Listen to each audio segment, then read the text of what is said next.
തന്നെ കുളിച്ചൊരുങ്ങി അമ്പലത്തിൽ പോവാണ് ഗൈസ്. കുറച്ച് ഭക്തിമാർഗമൊക്കെ ആവാന്ന് വിചാരിച്ചു. രാവിലെ പാവാട എടുത്തിട്ടപ്പോഴേ ചെറുതായിട്ടൊന്ന് കീറിയായിരുന്നു. പാവം എന്റെ അമ്മു പള്ളു വിളിച്ചിട്ടായാലും അതൊക്കെ ശരിയാക്കി തന്ന്.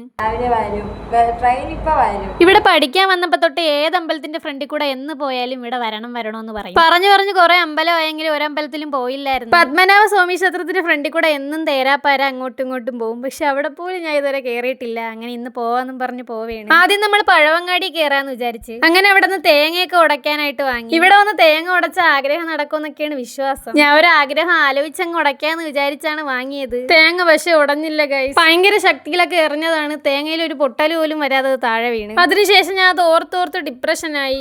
അതൊക്കെ കഴിഞ്ഞ് നമ്മൾ പത്മനാഭ സ്വാമി ക്ഷേത്രത്തിലോട്ട് പോയി. അമ്പലത്തിന്റെ അകത്ത് ഫോൺ അലൗഡ് അല്ലാത്തോണ്ട് 2-3 മണിക്കൂർ ഫോൺ പുറത്ത് ഒറ്റയ്ക്കായിരുന്നു. അങ്ങനെ അത്രയും സമയമെങ്കിലും അതിന് റെസ്റ്റ് കിട്ടി. അകത്ത് നല്ല തിരക്കായിരുന്നു. അതുകൊണ്ട് കുറെ സമയം ക്യൂ നിൽക്കേണ്ടി വന്നു. തൊഴുതിട്ട് അകത്തുനിന്ന് ചോറൊക്കെ കഴിച്ചിട്ടായിരുന്നു ഇറങ്ങിയത്. അമ്പലത്തിൽ നിന്ന് ഇറങ്ങിയിട്ട് കുറെ സമയം ഫോട്ടോസ് ഒക്കെ എടുത്ത് നമ്മളവിടെ നിന്ന്. എന്നത്തെയും പോലെ തന്നെ ഒന്നും വാങ്ങിയില്ലെങ്കിലും കാണുന്ന കടയിൽ അത്രയും കയറി ഓരോന്നൊക്കെ എടുത്തു നോക്കി. 10:30 വന്ന് നമ്മൾ 2:30 അവിടെ നിന്ന് ഇറങ്ങിയത്. ഞാനും അമ്മും വയ്യാത്തണക്ക് അങ്ങോട്ടും ഇങ്ങോട്ടൊക്കെ കിടന്ന് ഓടി. പിന്നെ കുറച്ചു നേരം അമ്പലക്കുളമൊക്കെ നോക്കി നിന്നിട്ട് അവിടെ നിന്ന് ഇറങ്ങി. നടന്ന് തളർന്ന അവസാനം സർബത്തൊക്കെ വാങ്ങി കുടിച്ച്. എന്നാലും അതിന് തേങ്ങ ഉടഞ്ഞില്ല ഗൈസ്. അടുത്തേന് വരുമ്പോ എന്തായാലും ആഞ്ഞെറിഞ്ഞിട്ടായാലും ഞാൻ അത് ഉടച്ചിരിക്കും. അപ്പൊ ഓക്കെ.